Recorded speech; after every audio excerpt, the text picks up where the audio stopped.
calls the case. People versus Quadir Man. Assistant Public Defender Ben Benowitz on behalf of Mr. Mann, who is standing to my right. Sir, would you say your name for the record, please? Quadir Man. Thank you. Your Honor, we would like to set this matter for exam. If I were to change my attention and looking at the defendant's jail calls before he was released and after he was arraigned, he made 50 calls to the victim from his PIN to her listed number after being arraigned. And that doesn't count the day that he was arraigned after he was arraigned. That only encompasses days exclusively after he was arraigned. He calls her 50 times. So I have concerns given that also at arraignments, the magistrate indicated his concerns that he will not follow court orders and that he would go back to contacting the victim as soon as he was released. And it seems that he didn't even do that prior to being released. He did it while he was still in custody. So I have concerns given now that he is out for safety. I also have concerns given the facts of this case in which his grandmother is the person who reported the crime after she awoke to blood-curdling screams from the victim and felt she had to call 911 after hearing the victim being slapped. So I have concerns for safety given that he was contacting her excessively from jail. When was he released? I'm sorry, could you? When was he released from jail? I believe it was the 26th and he was arraigned on the 24th after being arrested on the 23rd. Could I attempt to respond, Your Honor? Go ahead. My response is primarily based on the facts of the case. This complaining witness stated she was not assaulted. The grandma did not witness any sort of assault. As the prosecutor told you, she said she heard something. So there's no witness that actually witnessed an assault. So then, Your Honor, the police say he's laying on a mattress with a blanket on him, which we would commonly call sleeping. The complaining witness tells the police he has a head injury from falling down, okay? So he's sleeping and has a head injury. The facts of the felony charge in Washtenaw County in 2025 is that he had to be told 3 times to turn around and 4 times to back up. And that's a felony. And now we want to revoke his bond, which is basically a due process violation because you take away his trial right. His trial will be in about 8 months. Why am I taking away his trial right? Because if he's incarcerated, then it's make a get out of jail plea. I mean, he's talked to. It's not, counsel. And quite frankly, this court resents that you even make that argument that this court would be involved in violation of anybody's due process rights. He's given conditions. If he does not follow those conditions, he pays the consequence. I agree. I just indicate to the court, I don't think the person that the condition is regarding wants that condition. She didn't want any of this. And then there's a way in which that's taken care of, not by him continuously calling. He knows he's not supposed to be I mean, Your Honor, he's 19 and it's Christmas. I just asked the court to give him a chance until we have a date on the 13th. I mean, if this witness says he's contacting her currently, she comes to court on the 13th and tells the court there's a bond violation. I clearly don't have an argument to that, but if the court would let him stay out till the 13th and he's not going to contact. I don't know what he's doing now. I mean, that's what part of the problem is. Part of the problem is that, and by the way, not only is your client entitled to due process, but the people are entitled to due process. Everyone is entitled to due process, and it is my job to make sure that it happens. If I believe for whatever reason that he may be interfering with the people's due process rights to fairly present their witnesses and have their witnesses present, then I'll take action, which I'm about to do now. Right now, his bond is revoked. Defendant is remanded. Thank you.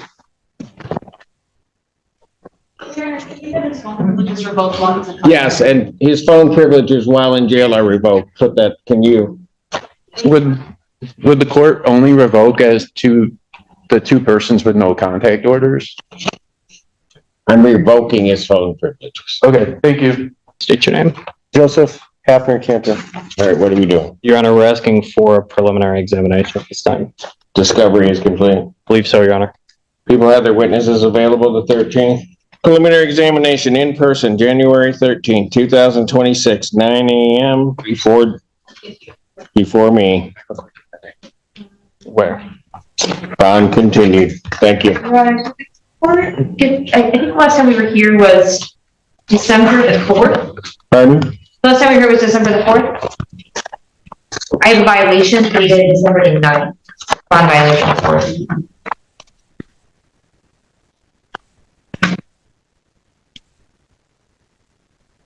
And we are in receipt of that, Your Honor. I did review it with my client. You have a bond violation? I do. Behind that, I need these in the front. So Your Honor, it does seem to indicate, We were here last on what day? I thought December the 4th. Yes, I have December 4th, and I've got, So it does appear that these tests were in the interim period between the last time we were here and this Mr. Allen. with positive alcohol blows on the silver link. I've got a positive on December 8th. And then missed tests really through the 9th, early into the morning. So the 8th was at 11:37 p.m.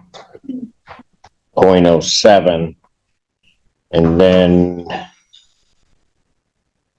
04, probably the same alcohol, maybe a little bit more, by 8 a.m. that morning. So some 8 hours later, he's still blowing numbers. Except that then a little bit later, it popped up and then went down. So it looked like he was continuing to drink. Then the worst thing happened. They spoke with him, and he said he didn't have any alcohol.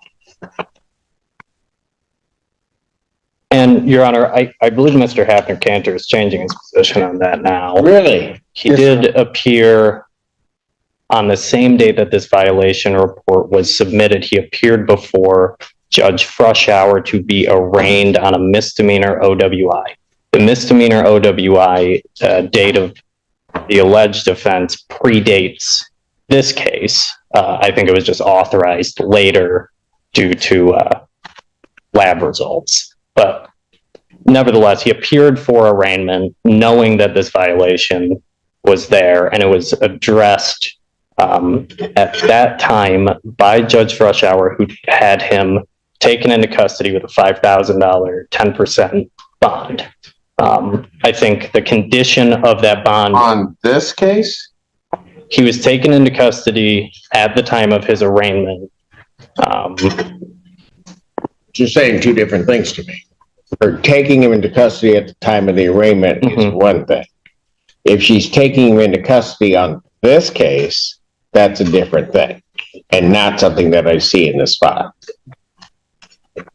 And you're correct. What happened was, after the court considered this bond violation and received the report from his tether agent, bond was set in the amount of $5,000, 10%, with the condition that he be fitted with a scram tether before that bond shifts to a personal bond. So he was fitted with a scram tether. He remains on that scram tether since December 9th, and I don't believe he's had any violations. Mr. Hafner Cantor is employed and has stable housing with his employer in Saline. Your Honor, I would ask the court to consider continuing his bond, because I think him being on a scram tether is kind of the constant reminder he needs not to drink. I will note the present offense. I don't believe there are any alcohol-related allegations, but of course he does have a misdemeanor OWI, and he admits he has a drinking problem.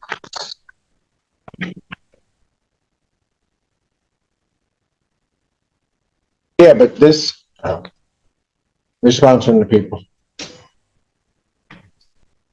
The people are glad that he has now a scram order on the OWI case that's pending before Judge Frushauer. However, it's still a violation in this case to have been drinking. I'm not sure. I know the court generally will issue warrants pretty quickly when these things sort of come through. I'm not quite sure what happened here, but no matter what, it does. Was there a warrant issued on this one? It it does appear to the people that alcohol is a significant problem for the defendant. It appears that SoberLink is not working. So I would ask that the court, at the minimum, order the scram in this case as well. Did he take the ETG? Doesn't look like it from this report. He did not give me one. So there was a warrant issued on this one, okay. Okay. Is it still out? For Mr. Hafford? Yeah. Okay. No, I do not see that one. Oh, you do not see that I one. do not see. No. So the report says, I advised him to report to community corrections for an ETG urine test by end of the day. This is on 12/9. He said he had court and only had transportation there, doesn't have any money to take the urine test. I advised him a violation would be sent, and I was affording him the opportunity to take the ETG test to provide results with my report if in fact he was not drinking. And I just confirmed with Mr. Cook. Mr. Cook informs me that the defendant had a positive BAC coming into court. I'm not sure if that's related to this violation report or if it was actually going to court, but it does all appear to be on the same date, that December the 9th sort of time frame.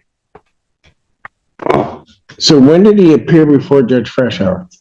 It looks like December the 9th. That's correct. What time? 9-ish in the morning. So she may or may not have been aware then, She was aware, she remanded him, and but was she aware that he was intoxicated? Mr. Cook's note indicates, and his communication to me indicates that he had a positive BAC coming into court. I'm assuming that means he was blowing numbers at court. And I know that community corrections was there. Okay, I'm pretty much done. I mean, you drank coming into court, you drink in violation of my bond. I saw you 4 days beforehand. And no, May I speak? we don't do that. Say whatever you want. Your Honor, I think what Mr. Hafner kind of wants the court to consider is that since this string of events leading up to the court date on December 9th, I think he has pivoted and changed his position from denying So let the me problem. right. You're telling me that all of a sudden everything has changed. On December 8th, he's drinking. He's drinking well into the morning on December 8th. He has to appear in court, can't stop drinking, and then ends up at court that day. He talks to community corrections, I think, on that same day and just is absolutely lying to them. And somehow between now and that date, he has made a certain epiphany has occurred and he's made some miraculous transformation. Is that what you're telling me? Your Honor, I understand the court's concern. Mr. Hafner Cantor, when were you released from the Washtenaw County jail? Was it the following day or this? I was there for a week. I think I was released on the 19th or the 18th. So, Your Honor, he's strung together 10 days on a scram tether with no issues whatsoever. And I think that's what he wants the court to consider in reassessing bond here. I would ask the court to continue his bond based on the fact that he's come into compliance since being placed on the scram tether. He's in violation on my case, goes to another court drunk. And Your Honor, I would like to correct my record I made to make sure that it's accurate. Mr. Cook has let me know that he doesn't know if the defendant was individually touched at the court, but because he had to .04 30 minutes before the judge saw him, Mr. Cook's note was that he was drinking. So I apologize if that was confusing at all. I just want to make sure. So he wasn't breathalyzed at court. Now that Mr. Cook's aware. Where But it's because it was 30 minutes before, there was an assumption that, which is a good assumption. it's pretty fair, yeah. Anything else? Your Honor, I know Mr. Hafner Cantor's been in constant contact with his community corrections agent, and I know that his 3-year-old daughter, who he takes care of, is his biggest concern. I think he was dealing with some stress regarding a custody situation with respect to his daughter. And He's violated my bond. And then absolute disrespect showed up at another court, still under the influence of his drinking event that violates his bond in this case. And he's appearing at that time on an OWI. And he's not in any treatment. Anything else? Nothing from the view. nothing further, Your Honor. Bond revoked, defendant's remanded. Your Honor, Yeah. and The 13th is. And with respect to that date, he does appear in district court on that same date. I'm not sure if the court wants to move it or if the jail would be able to accommodate that District court where? for the OWI case. Well, we wouldn't name until much later. Which judge is the exam? Thank you.